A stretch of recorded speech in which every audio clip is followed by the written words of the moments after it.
PSC tips and ട്രിക്സിലേക്ക് ഏവർക്കും സ്വാഗതം. നമ്മൾ ഇന്ന് നോക്കാൻ പോകുന്നത് വരുന്ന ജൂനിയർ ലാബ് അസിസ്റ്റന്റ് എക്സാമിന് വേണ്ടിയിട്ടുള്ള ക്ലാസ് ആണ്. അപ്പോൾ ജൂനിയർ ലാബ് അസിസ്റ്റന്റ് എക്സാമിന് വേണ്ടിയിട്ട് നമ്മൾ ഓൾറെഡി ക്ലാസ്സുകൾ ചെയ്തിട്ടിട്ടുണ്ട്. അപ്പോൾ അത് കാണാത്തവരുണ്ടെങ്കിൽ കാണുക. ജൂനിയർ ലാബ് അസിസ്റ്റന്റ് എക്സാം എന്ന് പറയുന്ന പ്ലേലിസ്റ്റിൻ്റെ ലിങ്ക് താഴെ ഡിസ്ക്രിപ്ഷൻ ബോക്സിൽ കൊടുത്തിട്ടുണ്ട്. ഓക്കെ, അപ്പോൾ പ്ലേലിസ്റ്റിൽ കയറി നോക്കിക്കഴിഞ്ഞാൽ നമ്മൾ ചെയ്തിട്ടുള്ള MLTയുടെ ക്ലാസ്സുകളൊക്കെ നമ്മൾ കുറേയധികം MLTയുടെ ക്ലാസ്സുകൾ ചെയ്തിട്ടുണ്ട്. പിന്നെ expected questions with related facts എന്ന് പറയുന്ന ഒരു സെഷൻ ചെയ്തിട്ടുണ്ട്. അപ്പോൾ ആ വീഡിയോസൊക്കെ നിങ്ങൾക്ക് കാണാൻ വേണ്ടി പറ്റും. ഇന്ന് നമ്മൾ നോക്കുന്നതും ജൂനിയർ ലാബ് അസിസ്റ്റന്റ് എക്സാമിന് വേണ്ടിയിട്ടുള്ള expected questions with related facts എന്ന് പറയുന്ന ഒരു സെഷനാണ്. അപ്പോൾ ഈ ഒരു സെഷൻ നിങ്ങൾക്ക് വളരെയധികം യൂസ്ഫുൾ ആയിരിക്കും. കുറേ പേരായിട്ട് കമൻറ്റ് ചെയ്യുന്നൊരു കാര്യമാണ് ഈ ഒരു സെഷൻ തന്നെ കണ്ടിന്യൂ ചെയ്യണം എന്നുള്ളത്. അപ്പോൾ അതുകൊണ്ടാണ് നമ്മളത് തുടർന്നുകൊണ്ട് പോകുന്നത്. ഓക്കെ, അപ്പോൾ എക്സാം എഴുതാൻ പോകുന്ന എല്ലാവരും മാക്സിമം നല്ല രീതിയിൽ തന്നെ വീഡിയോ കണ്ട് പ്രയോജനപ്പെടുത്തുക. നോട്ട്സ് തയ്യാറാക്കിയിട്ട് തന്നെ നിങ്ങൾ പഠിക്കാനായിട്ട് ശ്രമിക്കുക. ഓക്കെ, അപ്പോൾ എന്തായാലും നമുക്ക് ക്ലാസ്സിലോട്ട് കിടക്കാം. അതിന് മുന്നേ എപ്പോഴും പറയുന്ന പോലെ നമ്മുടെ ടെലിഗ്രാം ചാനലും കൂടെ ഒന്ന് ജോയിൻ ചെയ്യണേ. കാരണം നമ്മൾ ക്ലാസ്സുകൾ കഴിഞ്ഞ് നോട്ട്സും PDF എല്ലാം ടെലിഗ്രാം വഴിയാണ് ഷെയർ ചെയ്ത് കൊടുക്കുന്നത്. അപ്പോൾ ടെലിഗ്രാമിൻ്റെ ലിങ്ക് താഴെ കമൻറ്റ് ബോക്സിൽ ഫസ്റ്റ് കമൻ്റ് ആയിട്ട് കൊടുത്തിട്ടുണ്ട്. ഓക്കെ, പിന്നെ സബ്സ്ക്രൈബ് ചെയ്യാതെ ആരെങ്കിലുമൊക്കെ ചാനൽ കാണുന്നുണ്ടെങ്കിൽ സബ്സ്ക്രൈബ് ചെയ്യുക. വീഡിയോ കണ്ടിട്ട് ഇഷ്ടമായിട്ടുണ്ടെങ്കിൽ ലൈക്ക് ചെയ്യുക. അപ്പോൾ എന്തായാലും നമുക്ക് ക്ലാസ്സിലോട്ട് കിടക്കാം. ആദ്യത്തെ ചോദ്യം, bacteria that grow between 25 to 40 degrees Celsius are. Bacteria that grow between 25 to 40 degrees Celsius are. എന്താണ് 25നും 40 ഡിഗ്രി സെൽഷ്യസിനും ഇടയിൽ ആ ഒരു ടെമ്പറേച്ചറിൽ ജീവിക്കുന്ന ബാക്ടീരിയാസ്, ഗ്രോ ചെയ്യുന്ന ബാക്ടീരിയാസിനെ പറയുന്ന പേരാണ് ഓപ്ഷൻ ഡി മീസോഫിലിക് എന്ന് പറയുന്നത് കേട്ടോ. മീസോഫിലിക്. അപ്പോൾ നമുക്കിവിടെ തന്നിട്ടുള്ളതിൽ 25 to 40 ഡിഗ്രിയാണ് പറയുന്നത് അല്ലേ. അതായത് മോഡറേറ്റ് ടെമ്പറേച്ചറിൽ ജീവിക്കുന്നതാണ് മീസോഫിലിക് എന്ന് പറയുന്നത്. മീസോഫിലിക് എന്ന് പറയുന്നത് മോഡറേറ്റ് ടെമ്പറേച്ചറിൽ ഗ്രോ ചെയ്യുന്ന ബാക്ടീരിയസ് ആണ് മീസോഫിലിക്. മീസോഫിലിക് മോഡറേറ്റ് ടെമ്പറേച്ചർ ആ രീതിയിൽ വെച്ചിട്ടൊന്ന് ജസ്റ്റ് കണക്ട് ചെയ്താൽ മതി. ഇനി അടുത്തത് നമുക്ക് തന്നിരിക്കുന്ന ഓപ്ഷൻ എന്താ? തെർമോഫിലിക് അല്ലേ.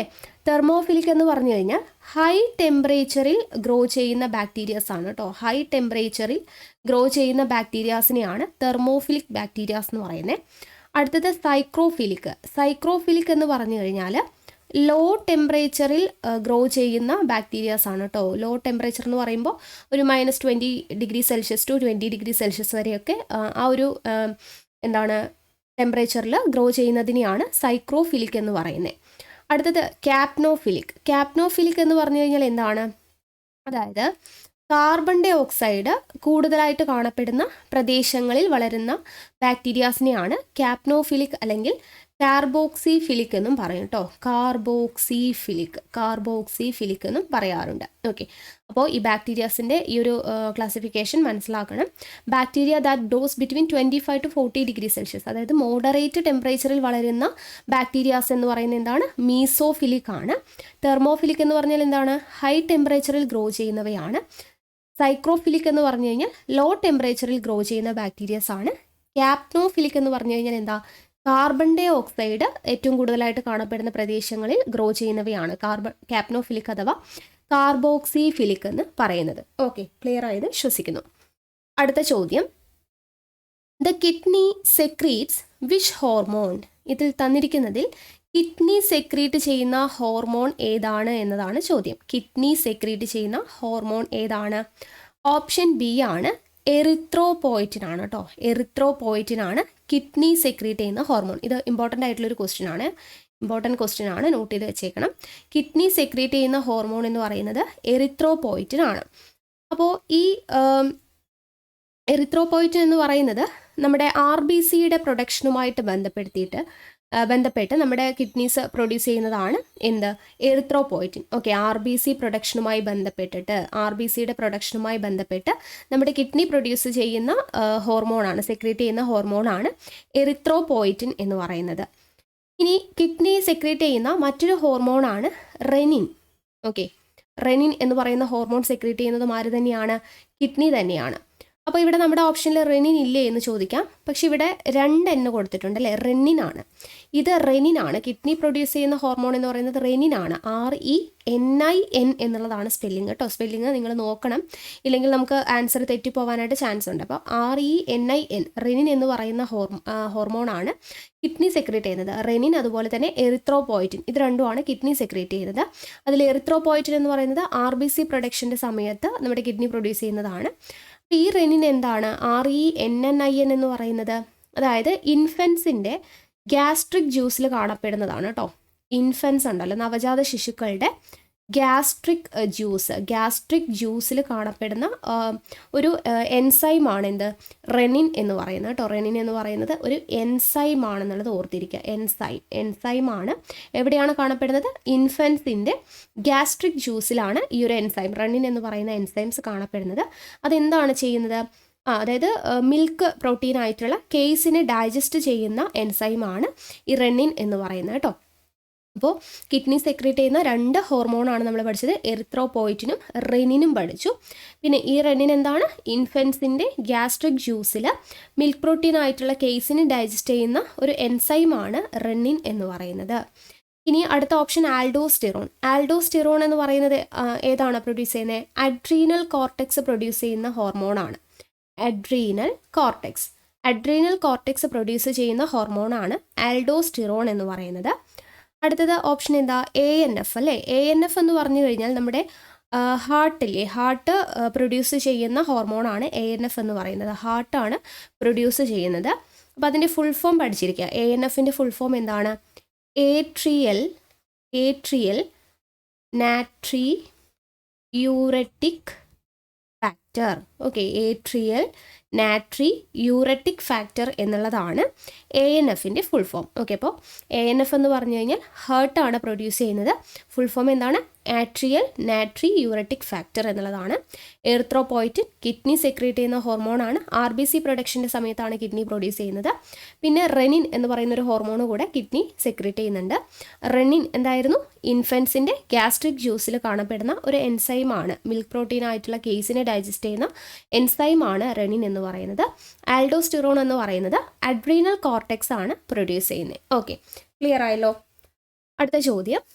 In a DNA strand, the nucleotides are linked together by. അതായത് ഒരു DNA സ്ട്രാൻഡിൽ ന്യൂക്ലിയോടൈഡ്സിനെ ലിങ്ക് ചെയ്തിരിക്കുന്നത് ഏത് യൂസ് ചെയ്തിട്ടാണ്? ഏത് ബോണ്ട് യൂസ് ചെയ്തിട്ടാണെന്നാണ് ചോദിച്ചിരിക്കുന്നത്. അല്ലെങ്കിൽ DNA സ്ട്രാൻഡിൽ ന്യൂക്ലിയോടൈഡ്സിന് ഇടയിൽ കാണപ്പെടുന്ന ബോണ്ട് ഏതാണ് എന്നുള്ളതാണ് നമ്മുടെ ചോദ്യം. ഏത് ബോണ്ടാണ്? ഓപ്ഷൻ ബി ആണ്. ഫോസ്ഫോഡയസ്റ്റർ ബോണ്ടാണ് കേട്ടോ. ഫോസ്ഫോഡയസ്റ്റർ ബോണ്ടാണ് ന്യൂക്ലിയോടൈഡ്സിൻ്റെ ഇടയ്ക്ക് കാണപ്പെടുന്ന ബോണ്ട്, ഫോസ്ഫോഡയസ്റ്റർ ബോണ്ട് എന്ന് പറയുന്നത്. ഇനി ഗ്ലൈക്കോസിഡിക് ബോണ്ട്സ് അതെവിടെയാണ് കാണപ്പെടുന്നത്? ഗ്ലൈക്കോസിഡിക് ബോണ്ട്സ് കാണപ്പെടുന്നത് പോളിസാക്രൈഡ്സിലാണ് കേട്ടോ. എവിടെയാണ് കാണപ്പെടുന്നത്? പോളിസാക്രൈഡ്സിലാണ്. അതിൽ മോണോസാക്രൈഡ്സിൻ്റെ ഇടയിലാണ് കാണപ്പെടുന്നത്. മോണോസാക്രൈഡ്സിൻ്റെ ഇടയ്ക്കാണ് ഇത് കാണപ്പെടുന്നത്. ഏത്? ഗ്ലൈക്കോസിഡിക് ബോണ്ട്സ് എന്ന് പറയുന്നത്. അടുത്തത് പെപ്റ്റൈഡ് ബോണ്ട്സ് എന്ന് പറയുന്നത് എവിടെയാണ് കാണപ്പെടുന്നത്? പ്രോട്ടീൻ ഉണ്ടല്ലോ, പ്രോട്ടീനിൽ അമിനോ ആസിഡുകൾക്ക് ഇടയ്ക്കാണ് കാണപ്പെടുന്നത്. പ്രോട്ടീനിൽ അമിനോ ആസിഡുകൾക്ക് ഇടയ്ക്ക് കാണപ്പെടുന്ന ബോണ്ടാണ് പെപ്റ്റൈഡ് ബോണ്ട് എന്ന് പറയുന്നത്. അടുത്തത് ഹൈഡ്രജൻ ബോണ്ട് എന്ന് പറയുന്നത് നമ്മൾ പഠിച്ചിട്ടുള്ളതാണ് അല്ലേ. ഓക്കെ, അപ്പോൾ എന്തൊക്കെയാണ് പറഞ്ഞത്? ഗ്ലൈക്കോസിഡിക് ബോണ്ട്സ് എന്ന് പറയുന്നത് പോളിസാക്രൈഡ്സിൽ മോണോസാക്രൈഡ്സിൻ്റെ ഇടയ്ക്കാണ് കാണപ്പെടുന്നത്. പെപ്റ്റൈഡ് ബോണ്ട്സ് എന്തായിരുന്നു? പ്രോട്ടീനിൽ അല്ലേ. പ്രോട്ടീനിൽ അമിനോ ആസിഡുകൾക്ക് ഇടയിലാണ് കാണപ്പെടുന്നത്. ഫോസ്ഫോഡയസ്റ്റർ ബോണ്ട് എന്ന് പറയുന്നത് എന്താണ്? DNA സ്ട്രാൻഡിൽ ന്യൂക്ലിയോടൈഡ്സുകൾക്ക് ഇടയിൽ കാണപ്പെടുന്ന ബോണ്ടാണ് ഫോസ്ഫോഡയസ്റ്റർ ബോണ്ട് എന്ന് പറയുന്നത്. അപ്പോൾ ഇത് കിട്ടിയല്ലോ. അടുത്ത ചോദ്യം. Which one of the following test is not used to detect renal function? Which one of the following test is not used to detect renal function എന്നാണ് ചോദിച്ചിരിക്കുന്നത്. അപ്പോൾ റീനൽ ഫംഗ്ഷൻ ടെസ്റ്റ് ചെയ്യാൻ അല്ലെങ്കിൽ ഡിറ്റക്ട് ചെയ്യാൻ വേണ്ടിയിട്ട് യൂസ് ചെയ്യാത്ത test ഏതാണെന്നാണ് ചോദിച്ചിരിക്കുന്നത്. അപ്പോൾ ഇതിലേതാണ് ചെയ്യാത്തത്? റീനൽ ഫംഗ്ഷൻ ഡിറ്റക്ട് ചെയ്യാൻ വേണ്ടി യൂസ് ചെയ്യാത്തതാണ് ചോദിച്ചിരിക്കുന്നത്. ഓപ്ഷൻ എ ആണ്. ബ്ലഡ് ഷുഗർ ആണ് ഇവിടെ നമ്മൾ റീനൽ ഫംഗ്ഷന് വേണ്ടിയിട്ട് യൂസ് ചെയ്യാത്തത്. ഓക്കെ, അപ്പോൾ RFTയിൽ വരുന്നത് ഏതൊക്കെയാണ്? ഈ പറയുന്ന ബ്ലഡ് യൂറിയ വരും, അതുപോലെ serum creatinine. Okay, blood urea വരുന്നതാണ്. പിന്നെ സീറം ക്രിയാറ്റിനിൻ വരുന്നതാണ്. ബ്ലഡ് യൂറിയ നൈട്രജൻ, BUN ഇത് മൂന്നും എന്തിൽ വരുന്നതാണ്? RFTയിൽ വരുന്നതാണ്, റീനൽ ഫംഗ്ഷൻ ടെസ്റ്റിൽ വരുന്നതാണ്. Blood urea, serum creatinine, blood urea nitrogen എന്ന് പറയുന്നത് അത് പഠിച്ചിരിക്കുക കേട്ടോ. RFTയിൽ വരുന്നതാണ് blood urea, serum creatinine, blood urea nitrogen എന്ന് പറയുന്നത്. അപ്പോൾ അതിൽ ഉൾപ്പെടാത്തത് ഏതാണ്? റീനൽ ഫംഗ്ഷനിൽ ഉൾപ്പെടാത്തത് ബ്ലഡ് ഷുഗർ ആണ്. ഓക്കെ, അടുത്ത ചോദ്യം, ദ നോർമൽ വാല്യൂ ഓഫ് MCHCയുടെ നോർമൽ വാല്യൂ ആണ് ചോദിച്ചിരിക്കുന്നത്. എന്താണ് MCHC എന്ന് പറഞ്ഞു കഴിഞ്ഞാൽ? മീൻ കോർപ്പസ്കുലാർ, നമ്മളിത് പഠിച്ചതാണ് അല്ലേ കഴിഞ്ഞ ക്ലാസ്സിൽ. മീൻ കോർപ്പസ്കുലാർ ഹീമോഗ്ലോബിൻ കോൺസെൻട്രേഷൻ എന്നുള്ളതാണ് ഫുൾ ഫോം. ഓക്കെ, ഇത് ഓർത്തിരിക്കണേ. MCHCയുടെ ഫുൾ ഫോം എന്താണ്? മീൻ കോർപ്പസ്കുലാർ ഹീമോഗ്ലോബിൻ കോൺസെൻട്രേഷൻ എന്നുള്ളതാണ് ഫുൾ ഫോം എന്ന് പറയുന്നത്. അതായത് it is the average concentration of haemoglobin in RBCയിലുള്ള ഹീമോഗ്ലോബിൻ്റെ ആവറേജ് കോൺസെൻട്രേഷൻ ആണ് എന്ന് പറയുന്നത് MCHC എന്ന് പറയുന്നത്. അപ്പം മീൻ കോർപ്പസ്കുലാർ ഹീമോഗ്ലോബിൻ കോൺസെൻട്രേഷൻ എന്ന് പറഞ്ഞാൽ എന്താണ്? It is the average concentration of haemoglobin in RBC എന്ന് നമുക്ക് പറയാം. അപ്പോൾ ഈ MCHCയുടെ മീൻ കോർപ്പസ്കുലാർ ഹീമോഗ്ലോബിൻ കോൺസെൻട്രേഷൻ്റെ നോർമൽ വാല്യൂ എന്ന് പറയുന്നത് 32 to 36% ആണ് കേട്ടോ. 32 മുതൽ 36% വരെയാണ് the normal value of MCHC, mean corpuscular haemoglobin concentration, അല്ലെങ്കിൽ average concentration of haemoglobin in RBC. എത്രയാണ് നോർമൽ വാല്യൂ? 32 to 36% വരെയാണ്.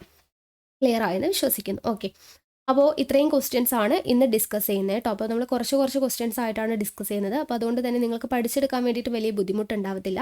അപ്പോൾ നമ്മുടെ കഴിഞ്ഞ ക്ലാസ്സുകളൊക്കെ കണ്ടവർക്ക് മനസ്സിലാവാം, നമ്മൾ ഓരോ ചോദ്യവുമായിട്ട് ബന്ധപ്പെട്ട് മാക്സിമം പോയിന്റ്സ് നമ്മൾ ഉൾപ്പെടുത്തിയിട്ട് പറഞ്ഞിട്ടുണ്ടായിരുന്നു.